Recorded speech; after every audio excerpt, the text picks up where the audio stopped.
وکلا برادری کے بڑے نامور حضرات پیش ہوئے ہیں، دلائل دیے گئے ہیں، بڑے دقیق دلائل ہیں، اور اس کے بعد یہ کہا گیا ہے کہ یہ جو قانون بنا تھا یہ آئین کے خلاف ہے۔ فقیہ شعر حافظ ہے لغت ہے حجازی کا، قلندر جز دو حرف لا الہ کچھ بھی نہیں رکھتا۔ میں قانونی نقطوں پہ نہیں جاؤں گا، میں صرف ایک بات آپ سے عرض کرنا چاہتا ہوں، اور یہ میری کہی ہوئی بات نہیں ہے بلکہ برٹن رسل نے یہ بات کہی ہے کہ ہر ملک کے اندر ریاست اشرافیہ کے مفادات کی حفاظت کرتی ہے، اور ہماری ریاست کے اندر دو حصے ہیں، ایک منتخب حصہ ہے اور ایک غیر منتخب حصہ ہے۔ جناب علی، یہ منتخب حصے کا کام ہے، الیکٹڈ اسمبلیوں کا کام ہے جو عوام سے منتخب ہو کے آ رہے ہیں کہ وہ عوام کے مفادات کا تحفظ کریں۔ دیکھ ہم یہ رہے ہیں کہ کوئی قانون اور بڑی سے بڑی عدالت بھی پیسے والوں کا کچھ نہیں بگاڑ سکتی، لیکن اگر غریبوں کے مفادات کا تحفظ کیا گیا ہے تو وہ ایک گناہ عظیم سمجھا جاتا ہے۔ جناب چیئرمین، قائد حزب اختلاف یہاں تشریف رکھتے ہیں، برسوں جیل میں گزارے اس لیے کہ کچھ غریبوں کو وہاں پہ ملازمت دے دی گئی تھی۔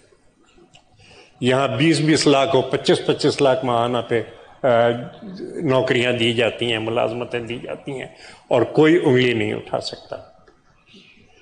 میں آپ سے یہ عرض کرنا چاہتا ہوں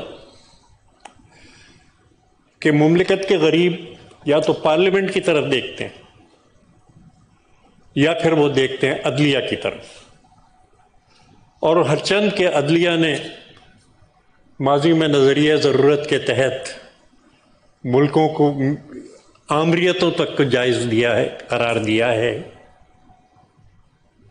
لیکن وہ کہتے ہیں کہ ہاں کچھ لوگ تھے جنہوں نے ایسا کیا تھا۔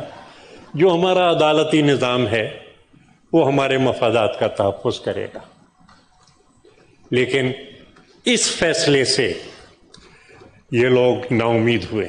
اور میں آپ سے یہ عرض کرنا چاہتا ہوں کہ یہ ان لوگوں کا مقدمہ نہیں تھا جو لاکھوں کی تنخواہیں، وہ ایک دو افراد کہ جو لاکھوں کی تنخواہیں لے رہے ہیں، ان کا مقدمہ نہیں تھا، یہ 20,000 محنت کشوں کا مقدمہ تھا۔ اور میں اس ایوان کی توجہ اس طرف دلانا چاہتا ہوں کہ آج 1 کروڑ پاکستانی، 1 کروڑ سے زیادہ پاکستانی اس ملک کو چھوڑنے پہ، اپنے وطن کو چھوڑنے پہ مجبور ہوئے ہیں، صرف اس لیے کہ انہیں اس وطن کے اندر روزگار نہیں مل رہا۔ ہم لوگ بڑے فخر سے کہتے ہیں $25 بلین اور $29 بلین اور $30 بلین وہ ابزر مبادلہ آ رہا ہے۔ ہم یہ نہیں دیکھتے کہ ہم نے 1 کروڑ گھر تباہ کیے، 1 کروڑ لوگ جو ہیں ہمارے وطن سے باہر اس وقت بیٹھے ہوئے، اور اگر اس ملک میں ہوتے روزگار کے مواقع تو ظاہر ہے کہ کون اپنی دھرتی کو چھوڑ کے باہر جاتا ہے، کون اپنے خاندان کو چھوڑ کے باہر جاتا ہے۔ ایک انسانی المیہ ہے یہ کہ یہاں روزگار کے مواقع غریب کو نہیں ہے، اور جان ہتھیلی پہ رکھ کے لوگ جو ہیں وہ اس ملک کو چھوڑ رہے ہیں۔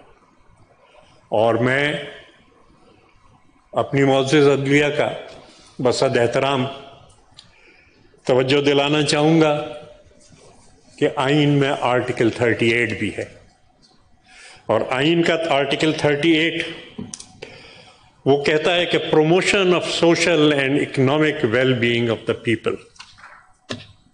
جس وقت ہمارے سپریم کورٹ کی یہ بینچ فیصلہ دے رہی تھی اور کہہ رہی تھی کہ یہ ایکٹ جو ہے وہ آئین کے خلاف ہے، تو ان کی نظر آئین کے اس آرٹیکل پہ کیوں نہیں جا رہی تھی جس کا حفاظت کا حلف اٹھایا ہے کہ ہم جو سوشل اور economic well being of the people ہے اس کو پروموٹ کریں گے۔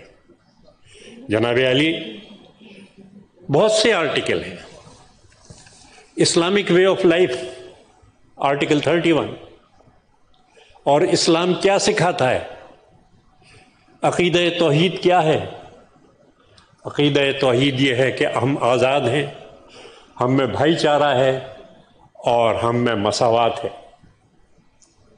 کیا ہماری عدلیہ یہ کر رہی ہے کہ جو امیر سے امیر تر ہوتا جا رہا ہے وہ ٹھیک ہے، اور جو غریب سے غریب تر ہوتا جا رہا ہے، جس کے جو بھوک مر رہی ہے، اس کے کوئی مفادات ہی نہیں ہے، اس کے کوئی حق ہی نہیں ہے؟ جناب علی بنائی جاتی ہیں، بڑی بڑی اسکیمیں بنائی جاتی ہیں، بڑے بڑے کنسیشنز دیے جاتے ہیں کنسٹرکشن انڈسٹری کو۔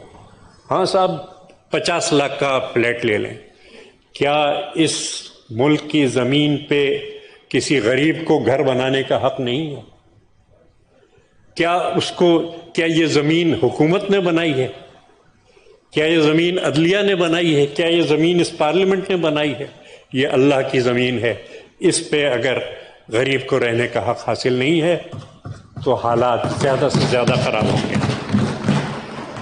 جناب علی، میں یہ عرض کرنا چاہتا ہوں، ہم نظر انداز کر جاتے ہیں۔ ہماری گاڑی جب رکتی ہے سگنل پہ تو کچھ بچے بھیک مانگتے ہوئے اس گاڑی کے شیشوں پہ کرتے ہیں، ہم نظر انداز کر جاتے ہیں۔ ہم کہتے ہیں بھئی ہمارا سگنل گرین ہونے والا ہے، یہ کون بچہ یہاں پہ آ گیا؟ وہ آپ کو نظر انداز نہیں کر رہے۔ یہ جو دستکیں آپ کے شیشے پہ ہیں، وہ دن دور نہیں ہے کہ جب یہی گاڑیاں جلائی جائیں گی۔ اگر ہم یہ نہیں دیکھ سکتے کہ لوگ اپنی جان کو خطرے میں ڈال کے اور پبلک ٹرانسپورٹ کی چھتوں پہ ظفر کر رہے ہیں، اور میں خود گاڑی چلاتا ہوں اور ان بسوں کے پیچھے کراچی میں جاتا ہوں اور دوسرے شہروں کے اندر کہ جن کی چھتوں پہ لوگ سفر کر رہے ہوتے ہیں، اور اگر میرے دل میں یہ احساس پیدا نہیں ہو رہا کہ ہاں میرے پاس جو گاڑی ہے وہ سرکاری خزانے سے آئی ہے، اور لیکن یہ لوگ جو ہیں ان کا بھی حق ہے کہ پبلک ٹرانسپورٹ جو ہے وہ ملک کے اندر ہو، آخر کب تک ہم حق تلفی کرتے رہیں گے؟ اور میں بالکل بڑے احترام کے ساتھ، کیونکہ عدلیہ سے ملک کے عوام کی طرح میری بھی امیدیں وابستہ ہیں، مجھے بھی پتا ہے کہ عدل کیا ہے۔ عدل یہ ہے کہ ہر ایک کو اس کا حق دیا جائے۔ عدل یہ نہیں ہے کہ ایک قانونی نقطہ اور دوسرا قانونی نقطہ اور تیسرا قانونی نقطہ، سیدھی بات ہے کہ غریب کو اس کا حق دیا جائے، ملک کے شہریوں کو مساوی حقوق دیے جائیں۔ اور میں ابھی سینیٹر مشاہد حسین سے یہ کہہ رہا تھا جب انہوں نے غذا کے حقوق پہ بات کی کہ روزگار بھی بنیادی حقوق کے اندر شامل ہونا چاہیے، اور اس لیے میں اپنی گفتگو کو صرف اس بات پہ ختم کروں گا کہ معزز عدلیہ اس معاملے کو پھر سے دیکھے اور انسانی نقطۂ نظر سے دیکھے، اسلامی نقطۂ نظر سے دیکھے، معیشت کے نقطۂ نظر سے دیکھے۔ جو ملک سے بیرون ملک لوگ جا رہے ہیں، اور اگر یہی حالات چلتے رہے تو یہ 1 کروڑ لوگ جو ہیں وہ بہت جلد 2 کروڑ لوگ ہو جائیں گے، اور ہم تالیاں بجاتے رہیں گے، گورنر اسٹیٹ بینک کہتے رہیں گے کہ جی اتنا زر مبادلہ ہمارا ملک کما رہا ہے، اور ہم یہ نہیں سوچیں گے کہ یہ لوگ اگر ملک میں کام کر رہے ہوتے تو ملک کی پروڈکشن کہاں سے کہاں پہنچ جاتی، اور یہ ملک کیا برآمد کر رہا ہوتا اور عالمی منڈی میں یہ کہاں کھڑا ہوتا۔ تو میں معزز عدلیہ سے آپ کے ذریعے بڑے احترام کے ساتھ یہ کہنا چاہوں گا کہ اس مسئلے کو ریویو کیا جائے، ایک بڑی بینچ بنائی جائے، اور یہ جو 20,000 سے زیادہ لوگ بے روزگار ہوئے ہیں ان کو روزگار پہ لگایا جائے۔ شکریہ جناب۔ جناب سینیٹر امام الدین شوکین صاحب نہیں ہیں، جناب سینیٹر انور لال دین۔